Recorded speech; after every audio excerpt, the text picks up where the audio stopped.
Hey, what's up guys? Zach here with a fly fishing help tutorial, and today I will be talking about what to use if you're going to be fly fishing for bluegill. Anyway, I'm going to go ahead and cut to the chase, and I'm going to start off with this little guy here.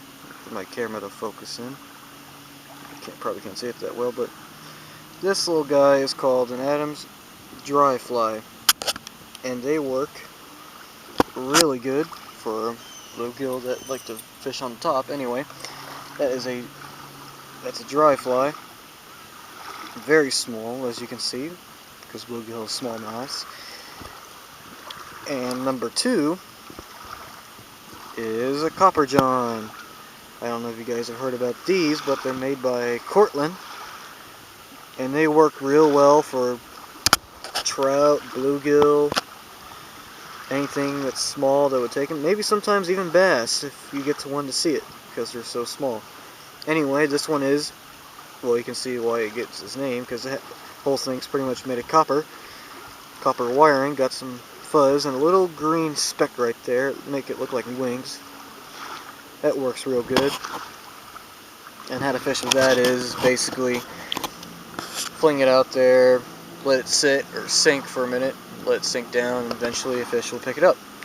And last but not least for today's video is the famous stud. It's called a stud or spud, one of those. Anyway, what that is used for is basically fish it the same way as you would with a copper john. It's got different looks. What it basically looks like underwater is like a little speck of algae or something like that, and I've caught some pretty good sized bluegill on this one. And I did have some pinfish poppers I would have brought with me today, but I forgot them. Anyway, bluegill really like those things, especially on the lake I live on, Table Rock Lake, because at night the big bluegill come out on the prowl about sundown to dusk, and I've caught some bluegill over half a pound on those poppers at dusk.